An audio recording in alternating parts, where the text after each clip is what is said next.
One. All right, welcome. Another weekly Bourbon Brothers podcast. Robert Shinesky, the supplement engineer, LSU Tiger fan, back in the saddle this week after their thumping of McNeese State. Supplement Snoop, Justin Hall, back in the saddle after Miami's triumphant 2-point victory over the mighty Appalachian State University.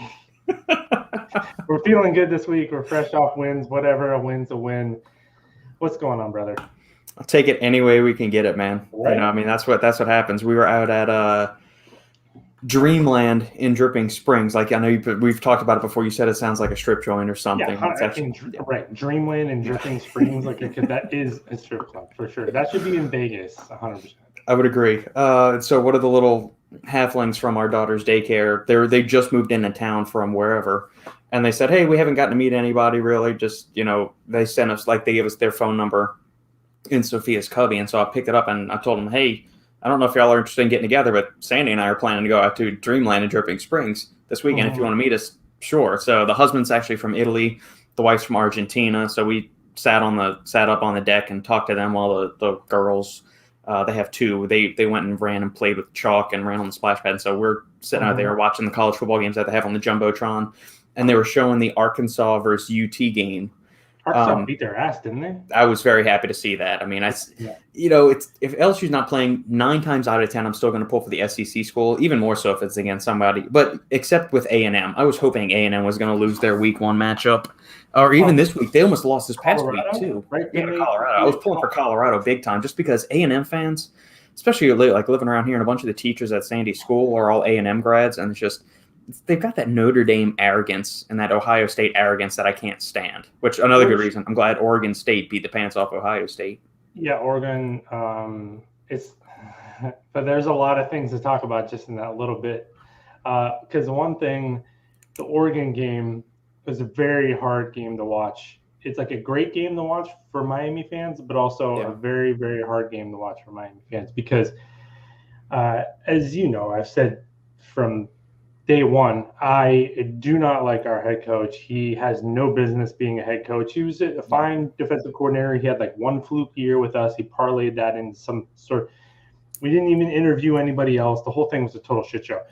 But Mario Cristobal, who is the coach of Oregon, is he from Miami. He went to Miami.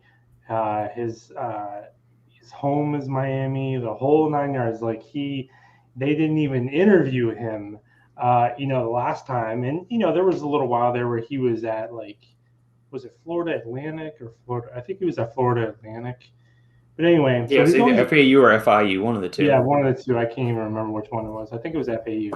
But he's always been on our radar. And it's so you're watching him. And now Miami fans hate Ohio State because of the national championship game, obviously, right? So, But then you're watching Mario Cristobal with Oregon, which he shouldn't be there in the first place, and he's beating Ohio State, on the road, and it's just such a bittersweet thing because Miami fans are we couldn't even interview this guy. Literally, Manny Diaz took the Temple job, and we didn't even interview anyone else. We paid them $4 million to bring Manny Diaz here. Didn't interview anyone else. The guy's never been a head coach before. Never had any real success. He had a couple good defenses. 1 year with us, our defense was pretty awesome, but it was loaded. I think Miami fans like Manny Diaz, but as a head coach, the whole thing was just a total disaster.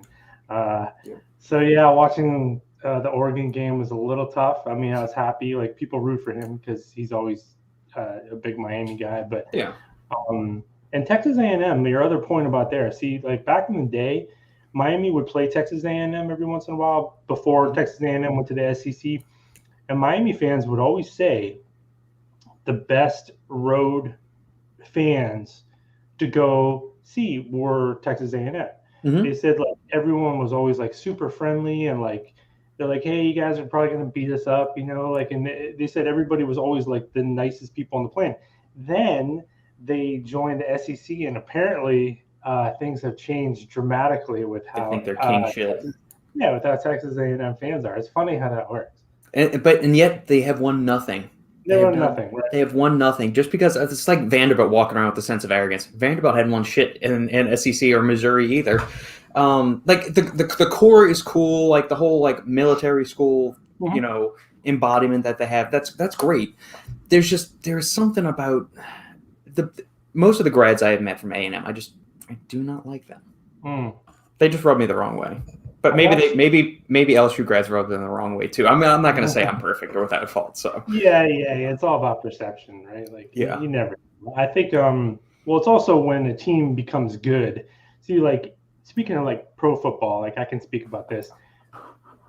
Taken to the pros, I grew up in Erie, which is in between. It's like right in between Buffalo, Cleveland, and Pittsburgh. Like everything's like right around there. So you have like this.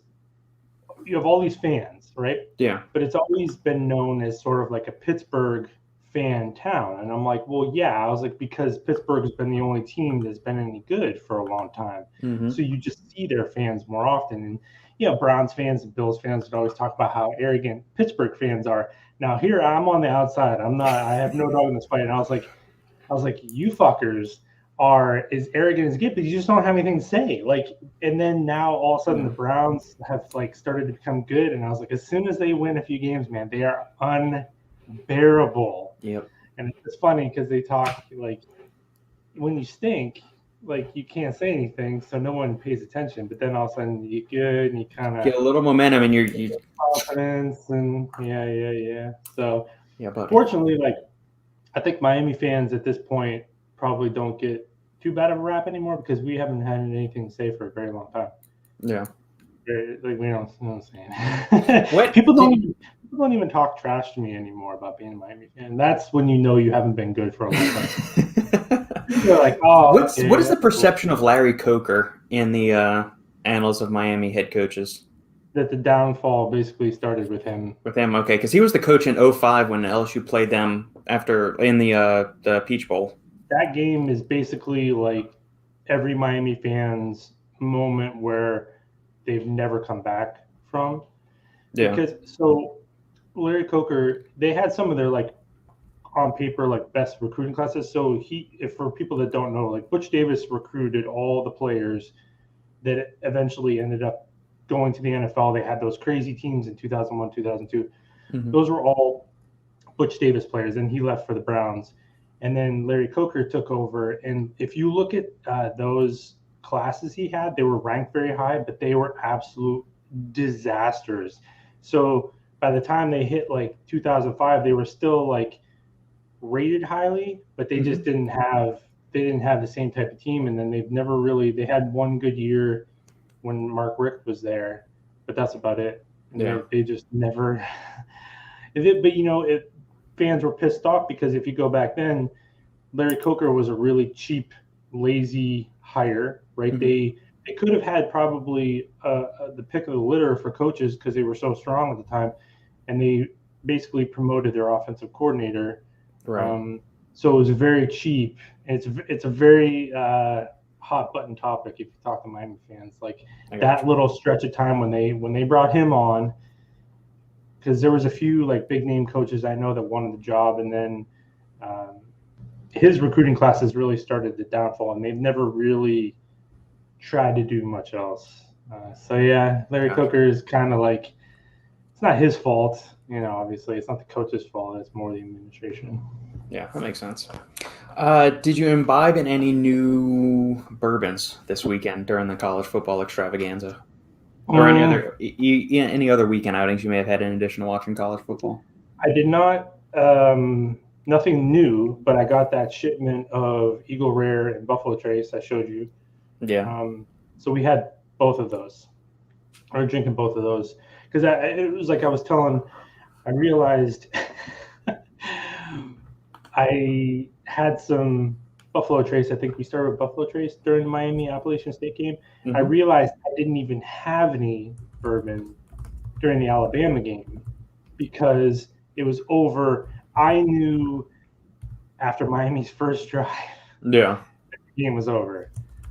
And I didn't even pour any because I was like, so this was the first game that I actually, and I needed it. It was that Miami game, Appalachian State game. Appalachian State 100% could have beat them. They missed some big opportunities. It was Appalachian State's always a good team, right? They're a good coach team, and kind of knew they would create some problems for us, but it shouldn't have been that close.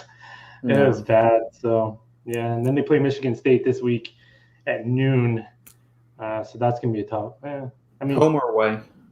It's in Miami, which that might be tough. So if you've ever been – so there's some interesting things that go on here with this Miami-Michigan State game. It's at noon, and where Michigan State's bench will be in the sun the whole entire time.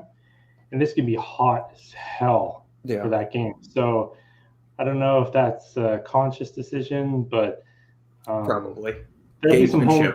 There'd be some home field advantage there for sure. Yeah. Miami's run defense is pretty bad, and Michigan State's run offense looks pretty good. So they should beat Michigan State, but I just don't know, man. I just don't know what kind of team. I just have changed my expectations with them, watching them completely. I just can't get too wrapped up in it. That makes sense. I don't know what is LSU doing. This week we play. Is it Mississippi State or is it another little sister of the poor? Let me see. Central Michigan, 6:30.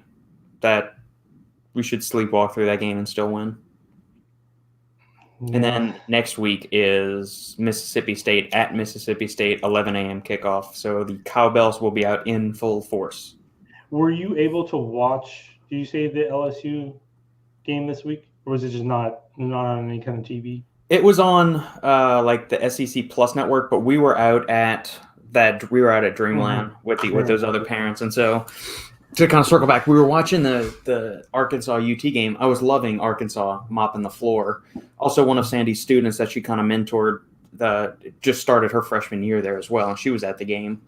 But they switch it, I think, in the third quarter, and then they put on the Austin FC soccer game. And I don't give two shits about soccer. Even like when the World Cup is on, I can watch it for like one match, and then I check out of it just because I don't care about soccer. But the two people we were with, like they also understand that American soccer is dog shit compared to like soccer that's played in Europe and South America. But them being from Italy and Argentina, they were glued. And I think one of the quickest goals I had ever seen, it was like in 45 seconds into the match, whatever team Austin was playing lost. And I mean, Austin is a dog shit soccer team. And so 45 seconds into the match, the other team had already scored on them. Wow. Yeah, to turn off football for soccer is very anti-American. Yeah, I don't know. It hurt a little bit, but I mean, but then I had already had a couple of glasses of bourbon, and I was all right. Well, the reason why I ask is like sometimes you watch a game and you see a score, and it's like sometimes in college it's very it's not very indicative of the type of game it was. So it's like okay, 34-7, that could mean a lot of things. It could have been LSU could have perhaps beat them by 100, but some weird stuff might happen. So I don't know, like how impressive. Because obviously, we still don't. I mean, we're nowhere near 2019. We're nowhere near where we were in 2019. I don't think we ever will be. But I mean, the offense is still a work in progress. The quarterback's still getting used to everything, and it's tough. It's tough when you have because Miami fans still want to talk about 2001, 2002. It's like, well, dude, it's gonna be hard. Like 2000, it took until probably 2019 for another team really to even come around that you could even compare to like that Miami team. So that's of all teams. So what are the odds that another one from your same program is gonna show up? In the same. Yeah, exactly. Unless you're Alabama, that is. It's every year. It's Christmas. Yeah, there's some kind of like other worldly beast for sure. But we'll see. So Miami plays Michigan State this week, and then they have a cakewalk game after that, and then it starts ACC play. So Michigan State, I think this will probably be the game that'll show the most of what kind of team Miami is, probably just because it's all usually Miami has bad matchups with like Big Ten style teams, you know what I mean? That like we haven't done well against them recently. Wisconsin constantly beats us like in bowl games and stuff like that. And, Wisconsin's usually got a solid program though. I mean, they've been good for at least the last 15, 20 years. Yep. Yeah, it's just kind of one of those weird matchups. So we'll see. We'll see how it goes. Like I said, it's a noon game, so just wake up and start drinking, and hopefully hopefully it goes well. Yeah. Yeah, nothing new. Like I said, I got the people that look for bourbon online, right? You just get totally screwed over like by prices normally. But there was called Western Bourbon, and when I went on there, it was the same kind of thing. Like Blanton's was like $200 and some, and the Wellers were like all like way overpriced. But then I saw the Eagle Rare and Buffalo Trace was like $75-$80 for both of them, and then I ended up getting like free shipping. So the price on that wasn't too bad, and so I have 3 bottles of each. I'm wondering if I should try some Weller. Like it's always in stock here by us, but it's in the hierarchy of Wellers, it's like the normal offering. So in the green bottle, the SR.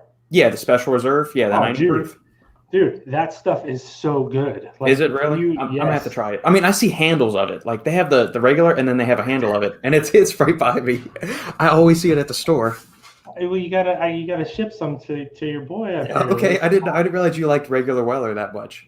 Regular Weller is phenomenal. It's good stuff. Yeah. In the green. Okay. In the green bottle, the SR, it's because if you go on here, if you try to find it online, it's like $90-$100. Oh no, it's not. It's nothing like that. It's normal price here. Let me pull it up on the Total Wine by me real quick. I mean, it was there 2 weeks ago when I was in there. Let me see. Let me know what you need to get it to me because I need some. Okay, they're not listing it on the site though. The site they kind of screw you over on the site. They don't list everything that they actually have in stock on the website, which I guess that's smart on them.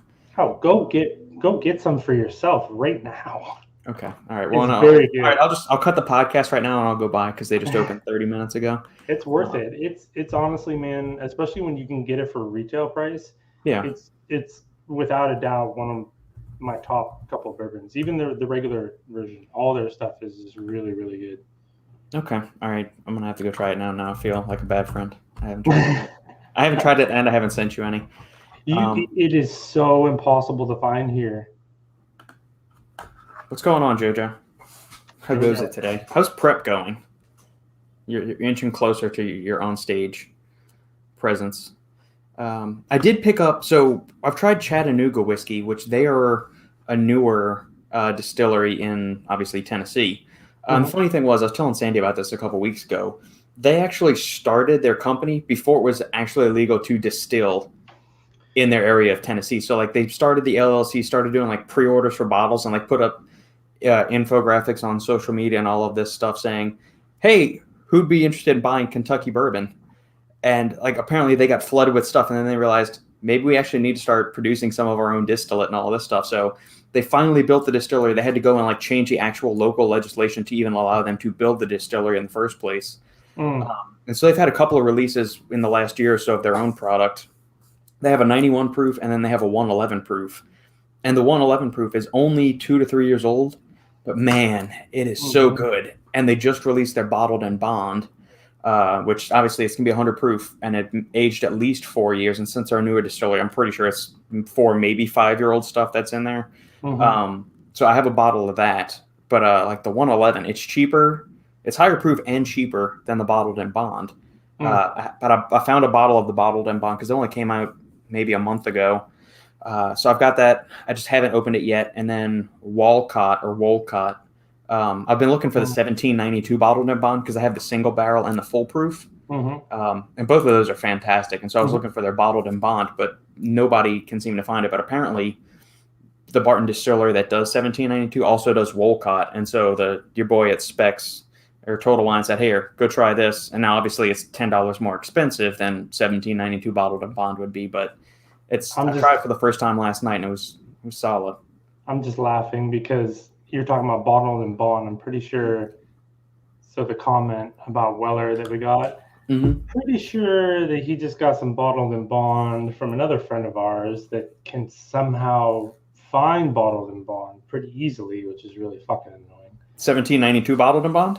Yeah, I want to say that I'll have to confirm. I can't remember exactly if that's what he got in that, but I think he just got like 2 bottles of it. There you go. Yeah.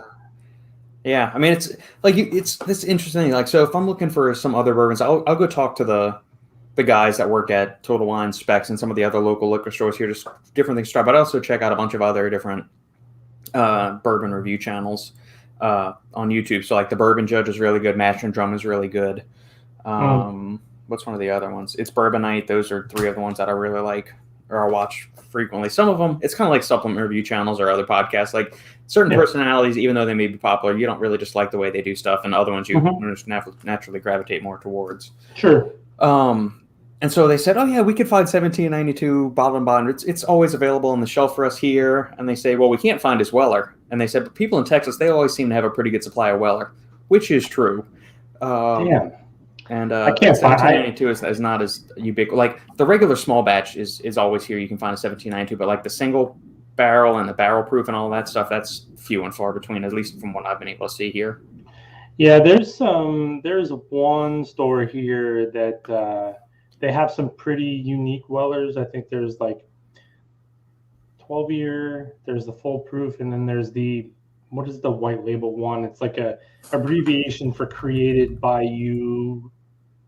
Oh yeah, is it Pick Your Perfect Barrel? Is that it? Or Choose Your Perfect Barrel? The CYPB? Create Your Perfect Barrel. Yeah. It was like that one. So they have them here, but they're like, $400, $500, $600, and it's like, wow. Yep. Oh, thank you. Because retail on them is like a tenth of that price. Absurd. Yeah. Let's see if we can go through all of the. But I mean, it's Buffalo Trace, so like all Buffalo Trace things, it's going to be Weller Antique. Yeah. Yeah, CYPB. That's how it is. Weller Full Proof. What is it? What is 114 proof? That sounds good to me. Yeah, and the 12-year is really expensive too. This was the Choose Your Perfect Barrel, Create Your Perfect Barrel. Yeah, so hit the Special Reserve. That's the one you get pretty easily. Yeah, I see this one fairly frequently. Fuck, son of a bitch. Mach, yes. Whatever you need, let's make this happen.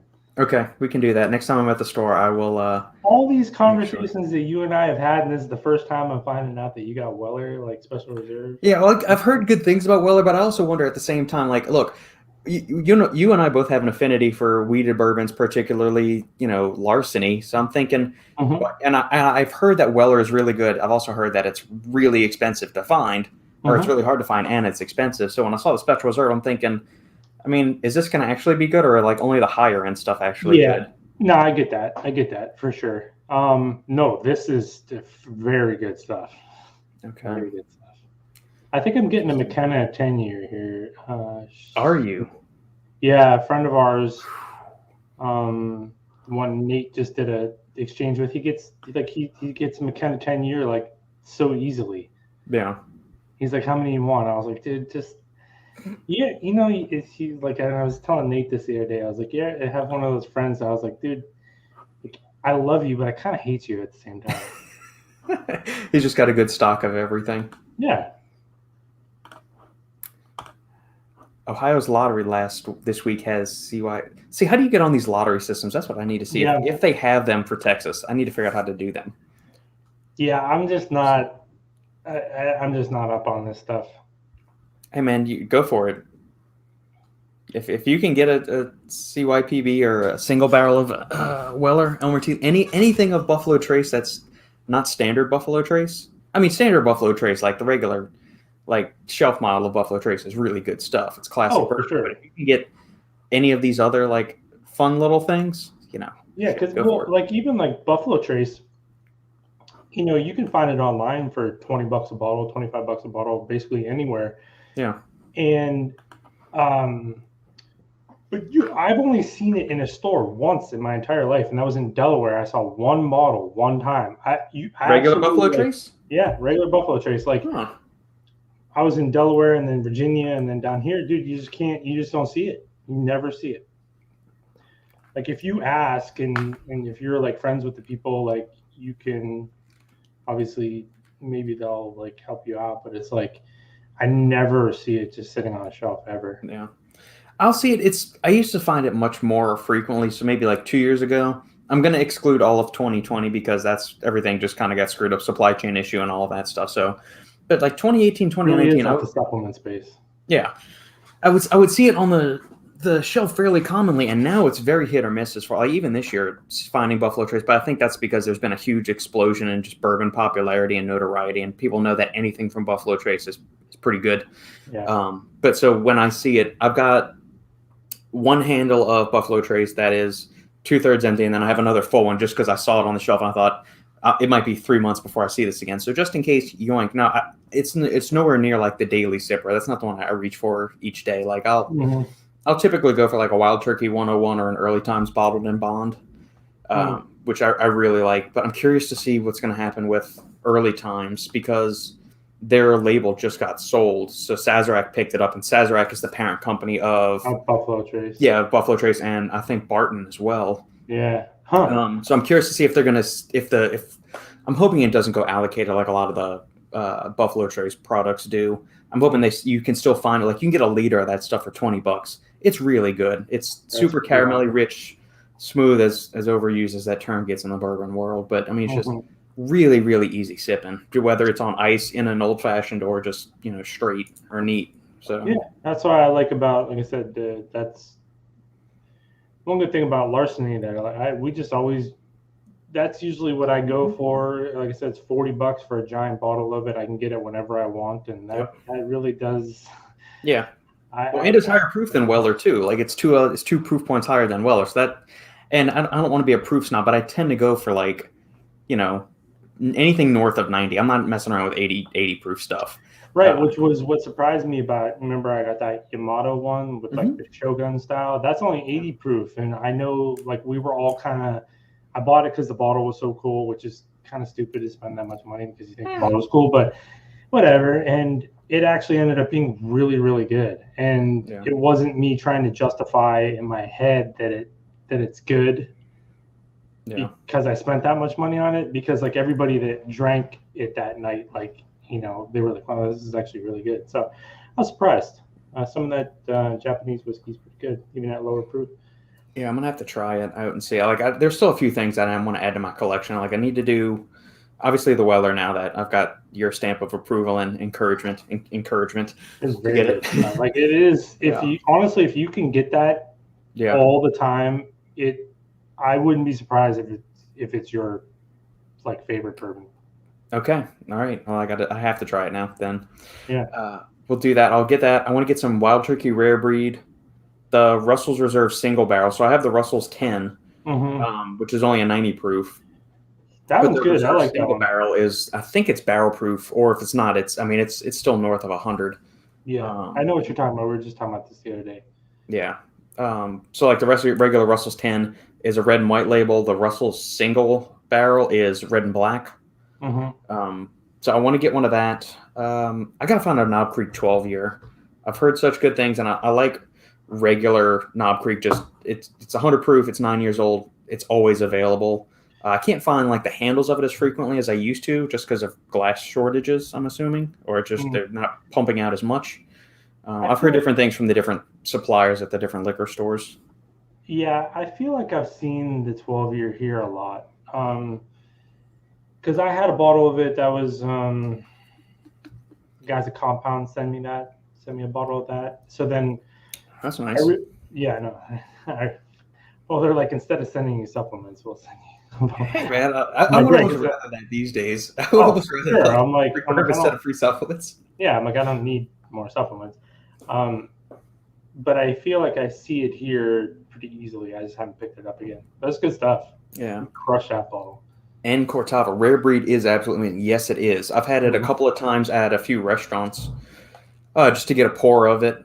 It was the first time I tried because I'd heard great things about it. I took Sandy out for her birthday. The bar we went to, or the bar at the restaurant we went to, had it, and I said, "Hey, let me get Rare Breed." And I said, "I don't know if we have that." I looked up at the bar. I said, "See that bottle right up there? That's it right there." So it's always funny, like when you go to somebody's restaurant and you request something that is on their menu, but they don't remember that it's on their menu, or they don't see it or something. I said, "Yeah, it's that one right there." And they said, "The what?" And I said, "Top right corner, right over there," and everything. Anyway. Yeah, there's right. Like I've told you, there's that bar here It's an Irish bar. Their selection is unbelievable. Like it's crazy. So if you make it to the Christmas party, we'll be hitting that place up pretty hard. We always did some damage last year. Yeah. That was a place where we. Or is the Blanton's one? Is that the same as the Blanton's Bender? Yeah. So we killed 2 bottles of Blanton's the last time we were there, and I was like, that was really stupid. That was really stupid. Like it was like $400, $500. I was gonna say, I almost wonder what's cheaper. Just asking the bar if you could just buy the bottle there, or like going on the secondary market to buy Blanton's. I wonder if it's almost just cheaper just to buy the whole thing at the restaurant right there. We probably should have asked. We didn't. I just don't think we realized it was going to be that aggressive. But we should have walked in and said, "Can we just buy a bottle of Blanton's and keep it at the table because we will drink it." Yeah. Anybody else listening? You got comments, questions, or favorite bourbons, or a bourbon that you regret trying? Let us know, and we'll discuss it. Are there any bourbons you've tried that you just absolutely despised and you thought they just weren't good? I won't say like necessarily despised, but there's a couple. Angel's Envy is one of the first ones that comes to mind that I drank it and I was like, I don't see what everyone's so excited about. I did not really care for it that much. Like people were like hyping it up, talking about, and then I tried it and I'm like, I didn't get it. You know what I mean? Like it just wasn't that good to me. I've had it a couple of times and like you, I haven't been overwhelmed by it. Basil Hayden, I'm just Basil Hayden's another one. Did I ever tell you that story? I said, someone asked me about Basil Hayden on my Instagram question the one day. I think I did tell you this story. And I was like, you know what? I think it's overrated. I was like, I've never really like cared for it. And we were in a liquor store in Charlotte at the time. I remember this distinctly because then I got a FaceTime call from the guys from Axe and Sledge, which is, we talk a lot, but they don't really just like FaceTime me. So I answered the FaceTime and they were in their office and they got all this Basil Hayden's around and they were pissed. They were like, how dare you talk bad about Basil Hayden? And I was like, man. And that, because I remember you had to wear your mask in there. And so the lady started yelling at me because I didn't have my mask on. And then I was on the phone and she was like freaking out because I was talking to them. And I was like, so it was this whole big scene and the guys from Axe and Sledge were on the phone. It was fucking hilarious. Getting yelled at from every direction possible. That's why anytime someone brings up Basil Hayden, I always remember that scene. Because I was like, lady, will you just calm the fuck down? You know, and like they're like laughing in the background, like about me getting yelled at and bitching at me about Basil Hayden. So good grief. That's the only good thing Basil Hayden has ever done for me is it provided a decent story. There you go. I know a while back I said I didn't like the Dickle Bottled and Bond, but going back to it every now and then, it's been good. So they've got. I can find 2 versions on the shelf. Like they have a 13-year-old bottled and bond from a couple seasons ago, and then they have the 11-year-old bottled and bond, which is the one that they released this year. And I have a bottle of the 11 here. Like people always bring that one up, and I just don't. I don't think I've ever had it. But like what I usually do is I defer to one friend of mine. When people ask like what you tried, I ask him because for a long time he would basically like have me try this, and I don't remember what I tried. Yeah. So he'll be like, yeah, you tried it. And if it's not memorable, then that's usually what I tell people. I'm like, if I don't remember trying it, then I don't know. Maybe it wasn't that good. I mean, it's a good value. It's an 11-year-old bourbon that's bottled and bond. So it's, single distillation from a single season. It's aged 11 years. You can get it for $33 here. So, I mean, that's pretty good. Yeah. I mean, that's a really good value. The 13-year bottled and bond, I think, is $45.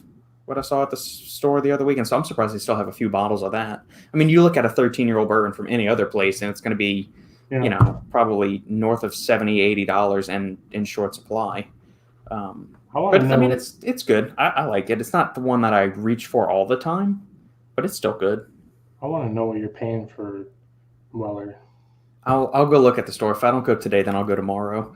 I got to bring Sandy's at studying in the other room right now. She's taking a half day off school to study for her grad school class. I'm going to bring her at 2. So maybe I'll just stay out. Like, I'll go drop her off at school, and I'll just drive around and then go pick up the halfling earlier from school than home. I'll just go walk around a couple of liquor stores and see if I can find Weller. Yeah, please go today, because I don't want to be too selfish, but just go today, please. All right. Gerard, inflating viewership as I drive. Well, be safe while you're driving. Make sure you're not textualizing and driving. Yeah, that's not all you're inflating, buddy. Yeah. Cortava. Which 13 year is that? Is the George Dickle bottled in bond? Let me see here. I'll pull it up. Nate's got a nice collection. All right, here we go. All right. All right. Share screen. Dude, I don't think YouTube likes these early morning podcasts because the first 10 minutes, Justin, that we were on, there were no viewers that turned in. And like as soon as we hit like the 10 or 15 minute mark, it spiked in viewership. Wait, say that again? What was the very first part? Like the viewership, YouTube was slow to let people know that we were on here because like the first 10 or 15 minutes we were talking, there was nobody. There was one viewer from Twitch streaming in. Then all of a sudden it jumped up to like 10 to 15 people all entered at once. So I don't know what in the hell happened there. Gotcha. All right, so this is, Nate, this is the one we were talking about. George Dickle bottled in bond. This is the one that says aged 11 years, but there's one in stores that I can still find that says aged 13 years on the side. And that's the fall 2000. The distilling season is fall 2007, and so this is the 2008 season. But yeah, here we go. This is the 13-year-old one. George Dickle bottled in bond. Yeah. Someone else I know just showed me a picture of that one that they were drinking it, but I was like, and like other people commented that it was really good, but I've never tried that one. Yeah, man, it's good, and it goes through the Lincoln County process like all Tennessee whiskeys do, which is basically everything that bourbon does, and then it goes through the charcoal filtering process, which is supposed to help kind of smooth that out even more, make it even more refined. Mm-hmm. So a lot of Tennessee whiskey people say it's bourbon plus kind of thing. Interesting. What is in a Tennessee old fashioned? Is it the only fact that they use Dickle instead of bourbon? Yeah. Appears to be. Yeah. 0.25 ounces. Nobody measures out bitters that way. It's how many dashes do you do? Come on. Yeah. 0.25 ounces. Yep. Garnish with orange slice, lemon twist, and ooh, that's something different too. The lemon twist. I guess that makes it different. I don't know. Mm-hmm. I've tried an old fashioned with lemon before. I don't like the flavor that the lemon imparts compared to an orange, like the peel of an orange. Yeah, I think I've only ever had old fashions with orange. Yeah. Never. Yeah, and this is their latest offering, the Dickle Bourbon. So they actually have a bourbon. And they're not going to call it Tennessee whiskey anymore, or just this release is. Be curious. I mean, it's 8-year-old bourbon, 90 proof. I mean, let's get the proof up a little bit more. Give me like a 95 or 100. You are a proof snob. I am. What can I say? I mean, the 90 is good. I tend to find myself reaching for the 100 proof bourbons more often than not. Yeah, I think most of the stuff I like is at least about 94, 95. Yeah. And then up. Yep. Once you start going beyond like 110, then I'm kind of like back to like, let's just, it's good sometimes. Sometimes it's like, that's just too much. Yeah. Nate, oh yeah, Dickle. I've seen that puppy around. For a split second, I thought you meant Russell's 13. No, I do want to try Russell's 13, but that was a very limited release, and I think pretty sure it got all snatched up before I even got a chance to hunt for it in the stores around here. Damn it. Now I got to go to the liquor stores today just to look around. I didn't plan on doing that, but... Yeah, if you can find Russell's Reserve 13, man, go for it. So... Nick. What's up, Nick? Right? Nick. Justin, you didn't like that 131 proof Watershed pick we had? Okay. There's more to this story than just liking that or not. What is Watershed 131? It was, so we drank it at about 3 o'clock or 4 o'clock in the morning after we'd been drinking bourbon for about 10 hours, roughly. So probably not the best time to try to judge it. It's called Watershed Bourbon? And isn't there, I feel like there was another one that was like 1 proof higher or something like that. I think there was 2 of them. I'm looking for it. It's local, right? Local to Columbus.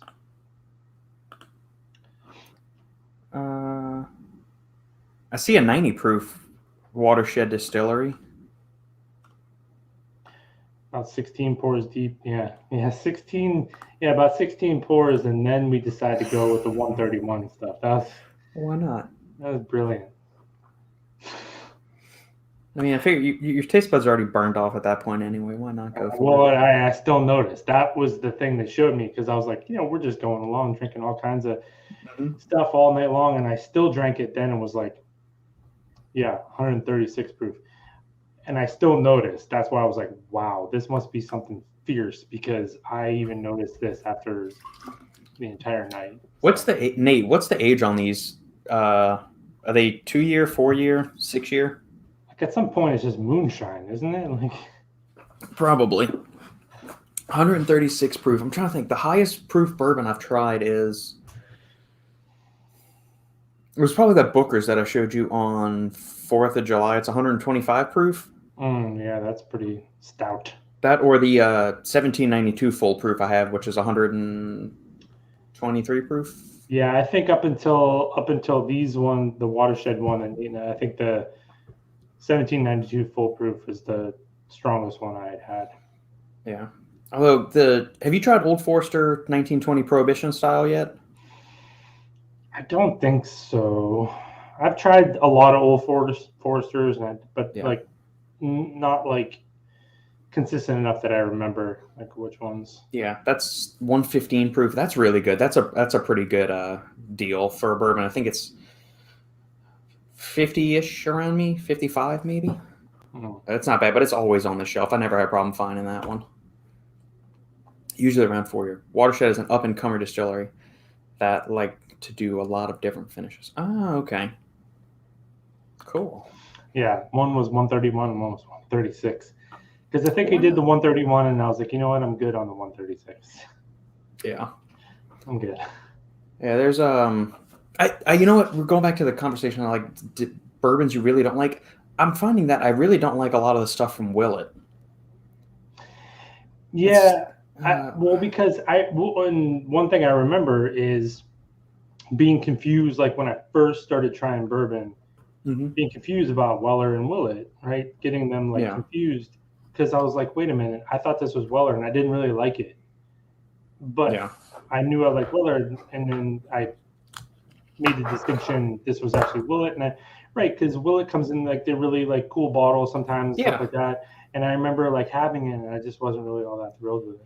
Like, I don't know if it's like the actual pot still user, because like I've tried Willett's regular stuff. MB Roland is another brand that uses the Willett distillate in it, and there's one other one that somebody talked me into getting into earlier. Just the guy at the store said, "Hey, just try this," and I mean it wasn't bad. It was $30 or $40, and I tried it. There's something I don't find pleasurable about whatever the Willett process is, the way they do stuff. I haven't liked a lot of their things. Yeah, Noah's Mill is all right. That's a single barrel from them. Yeah, I know what you're talking about. And that's kind of really rich and caramelly. It's 117 proof or 113, something like that. And that was really kind of caramelly and spicy and all that. But the regular Willett that comes in a little pot still, yeah, I wasn't not super nuts about it. And that's why the way I felt. I think we were talking about Angel's Envy. The first time I had Angel's Envy, I tried it and I was like, "No, I'm good." Yeah, I'm good on that. Pure Kentucky. That's it. I'm pulling up the list of all of the stuff that Willett does. Yeah. Share screen. It's also much like the supplement industry where everybody's related to one another. Yep. You'll find that very similar. Like a handful of distilleries do massive amounts of different labels under them. So yeah. Willett Pot Still Reserve. That's the fun looking bottle. And I've still got this bottle. I'll probably the bourbon was but I mean the bottle is cool as shit, man. Yeah, it's a cool bottle. Yeah, so I mean, I'll keep the bottle even. Like, do you keep old bottles, Justin, or do you just get rid of them afterwards? There's some empty Blanton's bottles behind me that I just can't. Well, what's cool too is like a couple of the Blanton's bottles I have here. So when we were at Axe and Sledge hanging out with those guys, we killed a couple bottles of Blanton's, and one of them was bottled on her 30th birthday. That's cool. So we kept that one, obviously. Yeah. And then there was another one that we have back there that's like there's another significant date that was on there. I can't remember exactly like which one it was. It was something like in September of last year that was significant. So we kept those, but it's almost like you know how you can't throw away iPhone cases or like my AirPods case, like something about like the Apple packaging. I don't know why we can't get rid of them. We don't need them, but it's like, I'm like the same way with Blanton's bottles. Like I don't like to throw it away because we have the bottle of the Blanton's Gold. I have that back there too. I'm not throwing that away. Oh no, I wouldn't either. No. I mean, like something like this, like I have a bottle. This was the other one I was trying to remember from Willett. I mean, this is a pretty standard bottle. There's nothing. I'm going to get rid of it whenever we all finish it, if I ever do, or I'll just give it to somebody. I'm the bourbon fan. That's like one thing I will say, like the Angel's Envy. I like the bottle's cool. Let's see. Bottle's kind of neat, the shape. But the actual bourbon itself, like I said, it wasn't like I didn't like it, but I just was like, nah.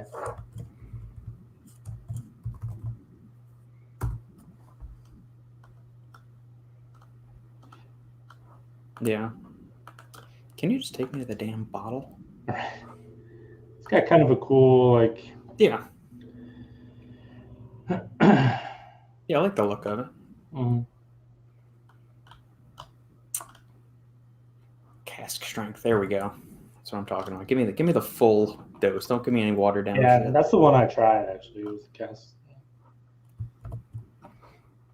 But yeah, you never know. Well, and then sometimes too, like we talked about this before, you can try one once and not like it, and then you try it again like down the road, and it's like tastes.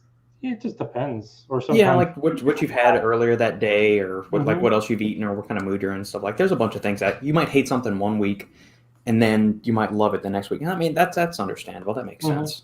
Yeah, and it's kind of like when you get into that whole like bourbon tasting like parties and stuff like that. Yeah, you drink like 30 different kinds of it, and it's just like that can really kind of mess up your perception. And yeah, because there's even sometimes like where I'll take like a first sip of Blanton's and it doesn't taste right, but then you take like the second, third sip, you're like, okay, there it is. You know. Yeah, exactly. Yeah, it either opens up or your palate kind of gets refreshed and ready to go at it or something like that. But yeah, there's been days where you try to go back to like your old faithful. Same thing with pre-workouts. Like you go back and you try the pre-workout, and then it's not hitting the same or something. Oh yeah, it's weird. And so I don't know what it is, but yeah, there's just the human palate is very interesting. Speaking of pre-workouts, I've got this just popped onto my doorstep over the weekend. The new Hypermax. So I tried it on Monday. Today's my second go around with it. The flavoring is much improved. Yeah, but like what flavors you get? I got this is the Hawaiian papaya pineapple. Oh yeah, that one's pretty unique. And the other one I got was the kiwi cooler one. Oh, did you get the big promo box? I'm not that important. I got a shitty little cardboard box with 2 tubs in it. I'm sorry. Oh no. I mean I fully let. Well, when Aaron ever calls me or texts me, I'm going to say, I understand where I am on the pecking order of supplement industry influencers. I get the products 3 months after everybody else in a shitty cardboard box, not the fancy packaging or all the flavors either. I get 2 tubs. Other people get 4 in a fancy packaging. Cool. I just tell them, I'm like, so I'm probably going to bring this up to Robert this week, and he's like, please don't. I'm like, yeah. No, it's cool. You got nice packaging. You probably got a handwritten note with hugs and kisses and little sweet whispers in your ear of sweet nothings and whatnot. And I just get, some recycled cardboard box that's been dropped and kicked and beaten up and held together with duct tape and, Gorilla Glue and everything else. It's fine. It's already open. It's just, what they swept up off the floor from the manufacturer. And exactly. There wasn't actually even a seal on this tub. Like there was probably spit in this before he sent it to me. It's just written in marker, Hypermax. Yeah, exactly. But I really like that pre. The pumps on it are pretty intense. How do you think of it from the energy standpoint? Do you think it's about the same? Is it better? Is it worse? Is it consistent? I think because the pumps are so intense, I think it takes away from, like, I would say some older versions of Hypermax were more energetic. Mm-hmm. I think especially that's one thing about when you have a lot of PEAs, like some of their old ones do also, where it's kind of inconsistent. But when like Hypermax Extreme, right, I think it was called, when that one was really on, that was one of the better feeling pre-workouts I've ever used. I think the energy here, which I kind of prefer this these days, to be honest with you. Like some of these ones where you take a pre-workout and before you even hit the gym, you're sort of like anxious and you just, that's all cool. Yeah. But I like pre-workouts more these days where I feel it as I'm sort of working out as you kind of get deeper in the sets. So I think like if you're like a huge like stim junkie, I don't think this one would, I don't think people would be like that thrilled with it because it's not, some people just need smacked across the face with energy. Right. But you notice this one, but I think a lot of it, like I said, I think some of that has to do with it's so pump heavy that, as we know, there's that balance between, the stimulants and the pumps. And if it's too pumpy, it'll definitely if you throw a lot of pump together, you can take double impact or something like that. and you can really, you won't feel that, harsh, energy as much. So I think that they, I personally think it's awesome for I'm kind of sick, but I could use it every day. You know what I mean? The new Hypermax you're saying? Yeah. Just based off the first experience that I took it on Monday for shoulders and arms is what I was doing. That one, and I used the older Hypermax last week. The thermo component on this one is much stronger and longer lasting than the old version. Yeah, you sweat. And I mean, both of them have Alpha Yohimbine in it. I wonder if it's a different supplier of the Alpha Yohimbine, or is the cocoa butyrol doing that much? I mean, I don't think the citrus rantium is doing much of it because I mean they had synephrine in the other one. Cocoa butyrol in this one in place of hordenine. I inclined to believe. I think it feels just more like a more potent Alpha Yohimbine extract than anything. Yeah, it could be. I don't know about their manufacturing process or changes or anything like that there. I'm guessing too because their flavors got a lot better. Yep. But yeah, I noticed I was sweating a lot. Yeah. The pumps, but I think that kind of plays into it also, where you get great pumps if your body temperature, you're kind of heated up a little bit. You just sort of get good pumps.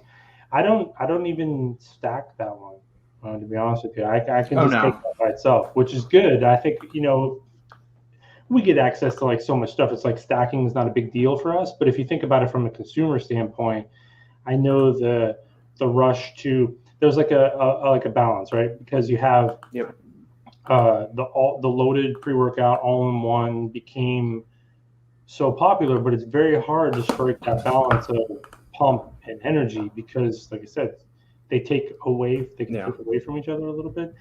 So companies kind of have to decide how you want to play that. Do you want to separate? We just got done. The one brand we'll be launching here pretty soon. It's very distinctive pump and energy separated because of their clientele is young.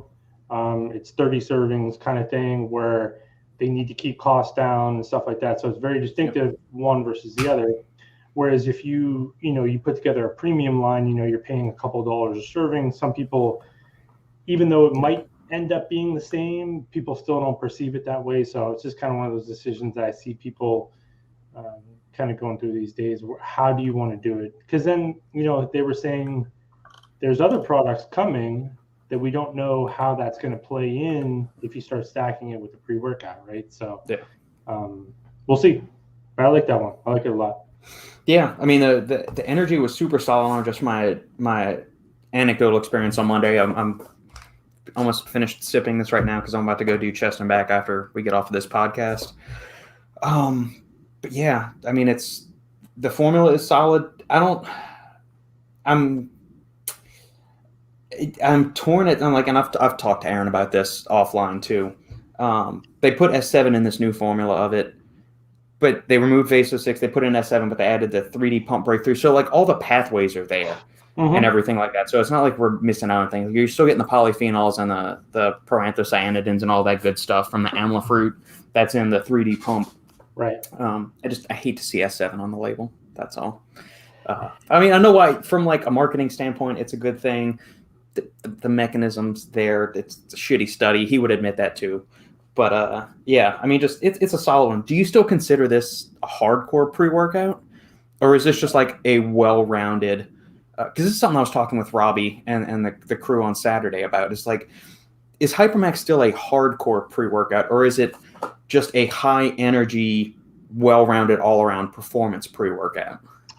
I don't think it's a hardcore pre-workout at all. Okay, let's go back and define what's a hardcore pre-workout then. Because I classify it as anything that's 300 milligrams of caffeine, and you've got some of those fun stimulants in there, like the urea gerensis and the PEA alkaloids. But that's kind of my thing. What would you consider it? Fair enough, but like it kind of goes into the whole like pump thing and all like everything else that's going on, because you can make it's like Hooligan, for example. Hooligan to me, it's got a ton of caffeine in it, but it's not like a hardcore pre-workout to me, the way it feels, because it feels very smooth to me. It feels very like, so like the number, I don't like put a number on it, so to speak. So I get it. I mean, I get your point. It's like, what's your criteria for being hardcore? But I think a hardcore pre-workout to me is one of those ones that like gives you that feel before you're ever actually at the gym, where like, it amps you up to the point that you don't need to start working out, where it's already like you're feeling it and like you have all this kind of like stuff going on, where like Double Impact is kind of like that. But honestly, I don't know. Like even Double Impact to me, probably not. It's these, when you get the DMHAs and you get some of these things where it's like you could feel your CNS being beaten down. Like Epitome Hardcore from Nutra Innovations. I have that one. That's a hardcore pre-workout to me. There's a lot of yohimbine. There's a lot of DMHA. There's a lot of caffeine. It's one of those ones where you get that combination of like caffeine, DMHA, and yohimbine, and you just feel that shit. The Epitome Hardcore is like a brick and mortar exclusive. Like they have a regular Epitome, and then you have the hardcore version, but that is only brick and mortar. Okay. So I mean, even still, this is for the like regular pre-workout. I mean, this is solid. Yeah, it's a good one. They basically, because you have the caffeine citrate too, and you feel that. So I don't think it's like exactly the same, but basically it's this version, and then they add DMHA to it. Ah, okay. I can't remember what other changes they have for it, but anyway, you use that shit, it lets you know. And then they have another one. I don't mind so much that they do it this way, because the rest of their line is all fully disclosed, fully transparent, and stuff like that. But they have one called Mach 9, which it's a proprietary blend. But this thing's hardcore. This thing's hardcore. Like when you use it, it's freaking hardcore, man. You've got two forms of yohimbine. You got do you say theophylline or theophylline? I say theophylline. Okay, I do too. I don't know which is the proper way, but I always say theophylline. Yeah, like this one's not meant to be performance. This is meant to just smack the shit out of you. Yeah, exactly. I mean, it's got all the things. I mean, I love mucuna. It's got probably a good hefty dose of caffeine. Theophylline just feels phenomenal. It's only at like 25 or 50 milligrams, man. You're going all day long on that thing. Yep. So, and again, it comes down to some companies just, especially with Johanbein, I think that this is one thing too that you were kind of talking about earlier. We're constantly seeing shitty, fake forms of that ingredient because it's so popular with like not only like fat loss, but also using for like ED medication and stuff like that. Like it's such a sought after ingredient. We get this stuff from China and it's so shitty and fake sometimes. And then you use like someone asked me on my question sticker, what's the optimal dose of alpha Johanbein? And one of the things I said was there isn't really an optimal dose, but you can use, like if you use Jeff Long's Burn Away, for example, Dynamic Nutraceuticals, they always have very high quality ingredients. You can tell when you use beta-alanine's a good one. Sometimes like you use it from companies and you just feel it. Flaxon's another one. Like you can get the same Johanbein content, like, and you look at something from, because like Core and Inspired uses Dynamic and Jeff Long uses Dynamic. You use those and you'll use a similar formula from somewhere else that doesn't feel the same. And a lot of it is, what's the quality raws that they're getting. And that one just can change so much in such a little amount. And I think like exactly like what you were talking about earlier, just by tweaking it a little bit, you feel the difference. And I think that they also, Nutra, they do their own manufacturing. They have their own facility. So they probably have a better, like NutraBio is another one when they would have the caps. Oh, Jesus, those Yohimbean caps? Or the Yohimbe, actually, like it's 100 milligrams of Yohimbe extract standard. That's like 8% Yohimbean alkaloid or something. Dude, that shit lights you up. And then you can really use the same amount sometimes from some of these other places as it doesn't feel the same. So yeah, that's one of those ingredients I think is notorious for being like fake and shitty and all that stuff. So you can tell when you get some legit stuff because you're just like, okay, that's a lot. Yeah, man. That's I'm excited. This is the first time I'm trying the Hawaiian papaya pineapple. Is that what it? Yeah, Hawaiian papaya pineapple. But the flavorings are solid. I mean, it's got that glycerol kind of like coating feeling in it. Yeah, I mean that's you're gonna have that regardless. I'm curious to see if it does any clumping or not, because I've heard mixed things regarding 3D pump, just in terms of like it being very hygroscopic, which is is it really that shelf stable or not? Which was interesting because I took a little bit of what they sent me. They sent me some samples of it. It was like last summer. And I took a little bit of it and I just kind of set it off to the side, and it's just like in a little like a baggie, and it's not clumped. Like I've heard some people say that it still clumps the same as everything else, but so we'll see once it's in a tub and a full thing how it goes. But just the sample that they sent me, it wasn't clumped up at all, even after like 6 months. So I was like, maybe that works. Cool. All right, my friend, man, go hit that up, and then go hit up some Weller, and that is the homework. I'm gonna go train, drop Sandy off at school to do work, and then I'm just gonna go putt around to a couple of bourbon stores and see if I can find you some Weller. Beautiful. Find myself some as well. Do you have a preference on handle or 750? If I can find either one, as much as possible. Okay, we'll do that then. I'm gonna add a 30% upcharge fee for services rendered. I'm fine with that because it's like a 300% upcharge if I try to get it myself. So. Cool. All right, my friend. Have a good one. We'll chat soon and do this again next week. Maybe we'll have some luck with some Weller. Yeah. All right, bud. We'll see you.